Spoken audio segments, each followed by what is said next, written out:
welcome back to Now I See on CYC. I'm Anna Choi. Today I'll be continuing with our special guest today, Debbie. Welcome back, Debbie. Hi, Anna. So we've spoken about baptism, your mixed marriage. Yes. You now have kids, and you're now serving in Sunday school. What next?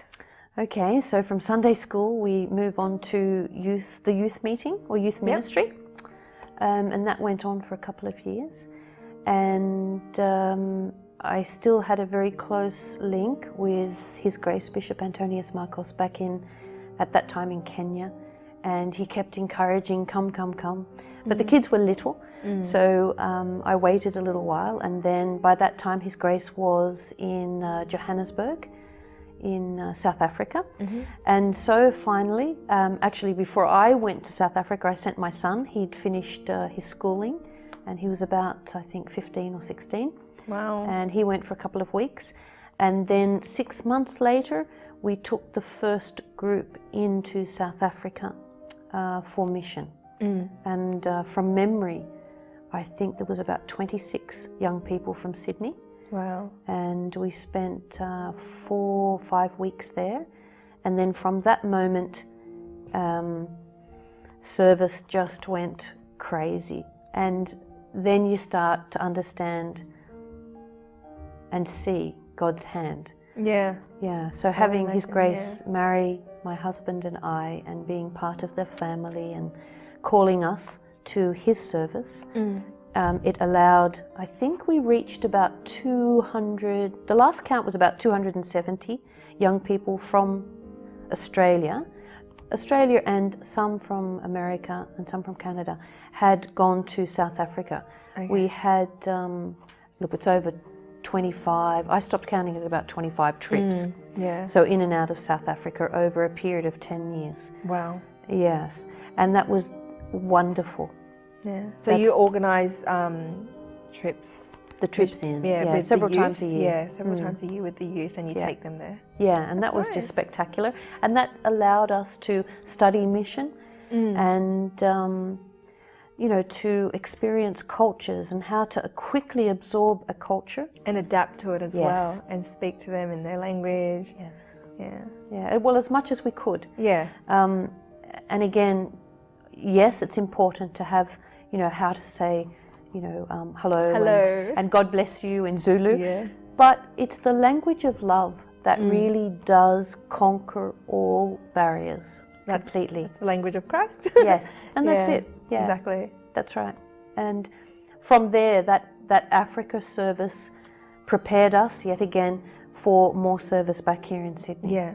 So everything is planned. Everything is according to God's will in His time.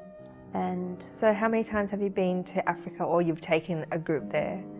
I stopped counting after 25 trips. Wow. We're up there, I think, near 30. 30s, yeah. Yes, probably 30, about that. Wow. Yeah. I know, it's home, by the way. South Africa is home. There's just, you see God's hand there so clearly in Africa. Do you have any experiences that you could share with us? Many. But yeah, look, experiences here and there. Sometimes mission can be romanticized, and people want to go to Africa, and they want to go to Asia, and they want to go to South America. And it's okay maybe for that first initial trip to have that, but that soon wears off. Yeah. And it's important that young people brace themselves in the faith of Christ and why they're going. Fair enough, we'll let the first trip go, but always to remember that we're doing this to share Christ and Christ's love with other people. And if you go with that in your heart, you will go again and again and again and again and again. And it won't be that you have to go all the way to Africa. Yeah. Mission and, outreach is right here, right now, in your lives. Yeah. And you have to look for it and find it. And there are people so willing to accept Christ, and not on our terms, on God's time and His terms. And We just have to be tools and follow Him, and it all happens. It happens here. It happens in Africa. It happens up the road. It happens in universities. If you look at mission boards, world mission boards, hotspots for mission are in fact no longer countries. They are universities. Like if you go to the University of Sydney or New South Wales or Macquarie, you have the entire world right there in your backyard. There's no ticket to buy. There's no thousands of dollars to save for. You just get in your car and you drive to New South Wales University, and the entire world is right there. Yeah, I think with the youth, it's very something that's so foreign to us to like just go into the middle of the university and start talking about Christ. No, but but would you do that? I wouldn't. Because that's what we would do in Africa, you know, like when we go to mission, in Africa, we'll just go market preaching and we'll just talk to people in Africa about Christ like that. I don't know. I don't know whether even that's the way. I know that if someone, thinking back, you know, if we go back to the first conversation we had, Anna, if someone had approached me and started sort of Bible bashing me or, you know, that, I'd be quite repelled by it. And I think with time and with age, I now know that it's not about that. It's about, it's finding similarities with those people that you're outreaching to, and finding that they're wounded in their life and you're wounded in your life, and finding that place of kinship and joining with them in that. And that's where Christ is absorbed by the other person, because I'm just going to sit here with you. I'm going to be here with you.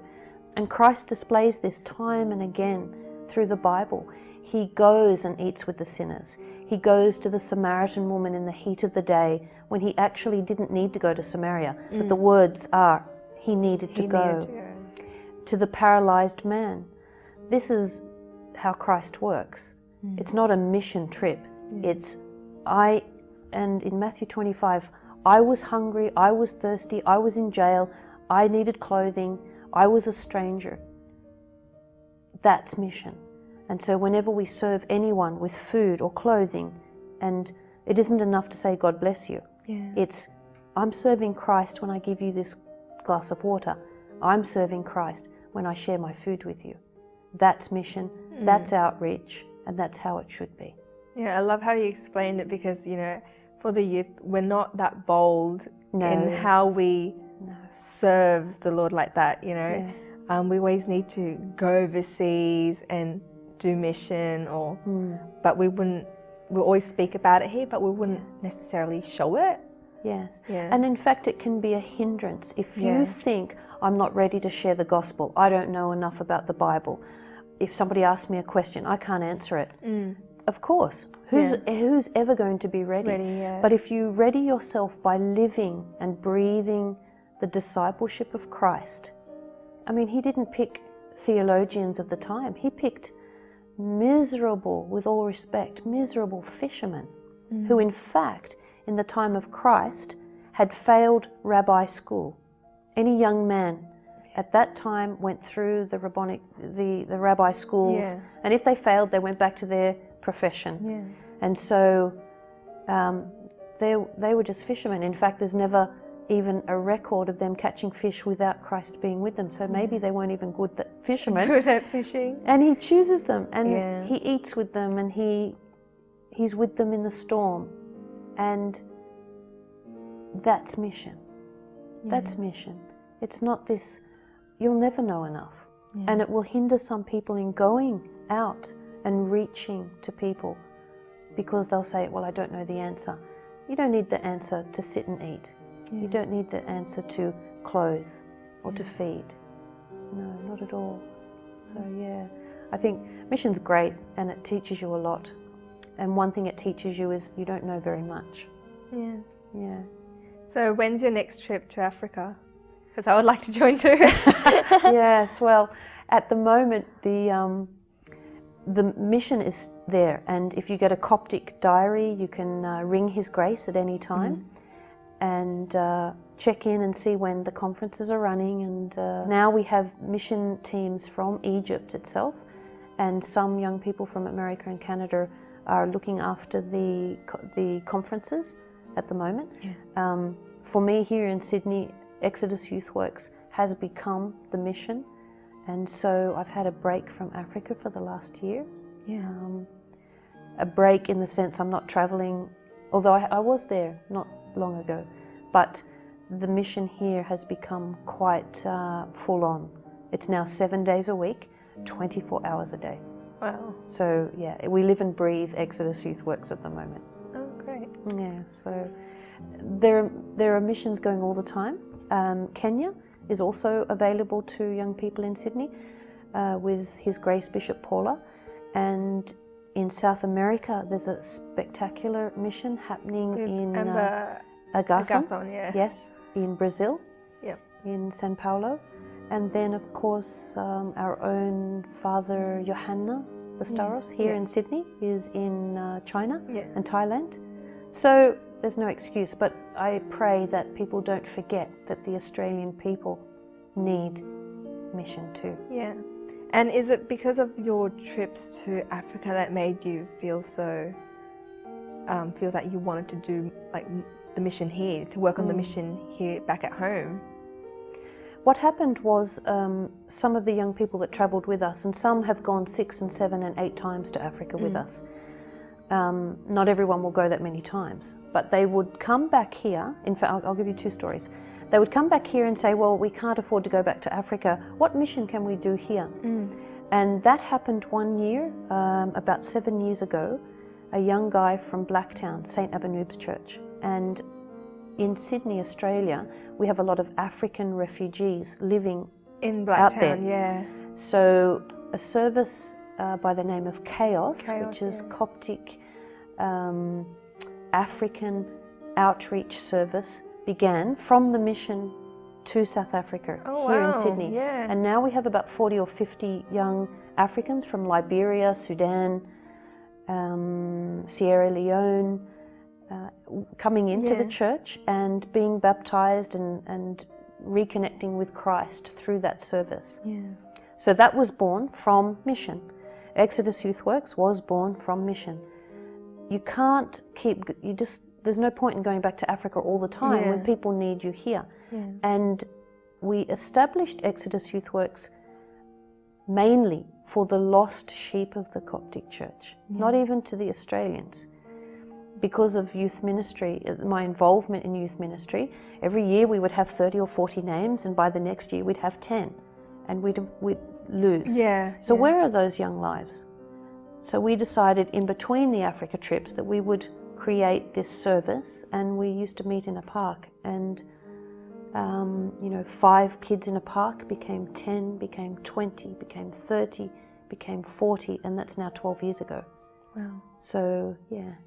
Everything is mission. Christ is mission. Yeah. So unfortunately we have run out of time, Debbie, but please tune into our next episode of Now I See to hear the rest of Debbie's incredible story. Thank you.